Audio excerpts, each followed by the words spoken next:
क्या नहीं, देखिए, हम राहुल जी लगातार इस मुद्दे को उठा रहे हैं काफी समय से। ये कोई नया मुद्दा नहीं है, लेकिन इशू ये है कि ये बार बार हो रहा है और इस पे कोई कार्रवाई नहीं होती है।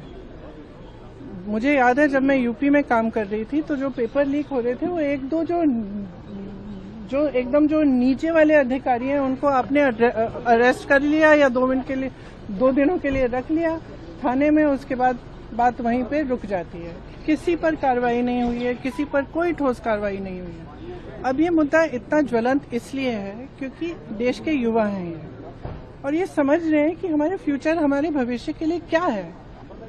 हमारे माँ बाप लोन लेकर मुश्किल से हमें पढ़ाते हैं, हम लोग स्ट्रगल कर रहे हैं। वो ये कह रहे हैं ना, वो कह रहे हैं कि हम स्ट्रगल कर रहे हैं, हमारे लिए इतना मुश्किल है। आप कोचिंग सेंटर्स को देखिए, मैंने बहुत सारे देखे, और कोचिंग सेंटर्स में जाइए और कोई भी माँ बाप जानता है, मतलब किसी भी लेवल का, किसी भी सोसाइटी में आप जानते होंगे, आपके बच्चे जब पढ़ते हैं तो कितना टेंशन होता है, कितना जब एग्जाम होता है कितना टेंशन होता है। एज इट इज इतनी मुश्किल परिस्थिति है, ऊपर से आपने जॉब्स क्रिएट नहीं किए हैं इतने समय से, तो बच्चा अपने फ्यूचर को देख रहा है, कह रहा है कि मतलब मेरे फ्यूचर में फिर है क्या, मैं स्ट्रगल ही करते रहूं। मैं कह रही थी इंग्लिश में, मैं कह रही थी कि मैं कुछ ऐसे बच्चों से मिली थी जब मैं यूपी में काम कर रही थी, जो 26 साल के, 27 साल के, 28 साल के बच्चे कह रहे हैं हमारी तो शादी भी नहीं हो रही है, हम कुछ कर नहीं पा रहे हैं, हम इंतजार कर रहे हैं कि हमारी नियुक्ति की लिस्ट आएगी, पेपर लीक हो जाता है, हम एग्जाम देते हैं, कुछ पता नहीं चलता, उसके बाद फिर हम दोबारा देते हैं। तो मतलब ये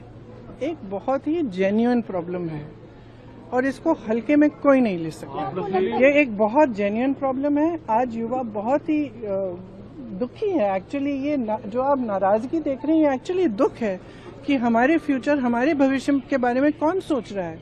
और इनकी सिंपल सी चीज है, आप प्रधानमंत्री हैं, आपकी जिम्मेदारी है, ये युवा हैं, हम सब इस सदन में रोज आते हैं, आप ना तो यहाँ पे आप चर्चा करना चाहते हैं, ना ऑपोजिशन को आप पॉइंट उठाने देते हैं, आप डिस्कस नहीं करना चाह रहे हैं।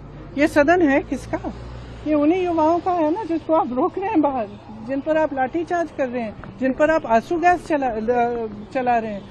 ये तो मतलब ये सदन ही उनका है, हम सब यहाँ हैं, किसने हमें यहाँ रखा है? उन्होंने ही रखा है। तो उनकी बात तो सुन ले, उनकी बात तो सुन। Prime minister Modi anti youth है। बिल्कुल एंटी यूथ है, देखिए एंटी यूथ है, एंटी गरीब है, एंटी किसान है। अब 12 साल हो गए, हम सब देख रहे हैं ना, किसान आंदोलन कर रहे हैं, आप उन पे दमन कर रहे हो, अब बच्चों पे दमन कर रहे हो।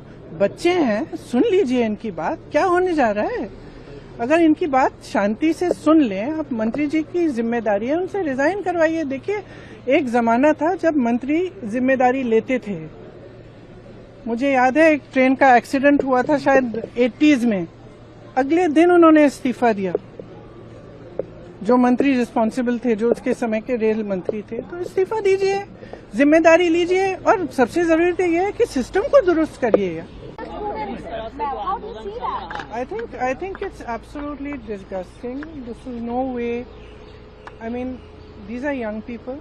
They have a genuine problem.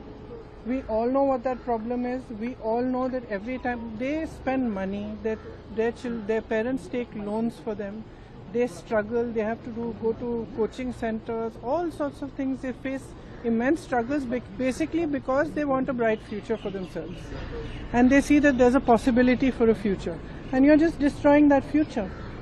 So this is a very deep problem. This problem has been there for many years, and we have been talking about it for many years. I remember when I was in UP, I was taking this problem up because every young person I met, you will not believe, I met a person he was 28 years old, and he was crying because he said that every time he has given the exam, and he has given the exam so many times, it's the paper leaks, something goes wrong, and he's at the same time he feels that now I've invested so much in this, if I leave it now and try to start looking for a job now or try to do something, I will have no future.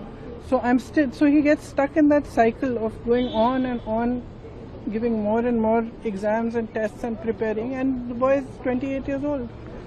And it's not one person, there are thousands and thousands of children like this. Everybody, every parent who is a parent of a child who is studying for an exam, every parent, we know what the children go through. We know how much they struggle, and these children are children who don't have resources.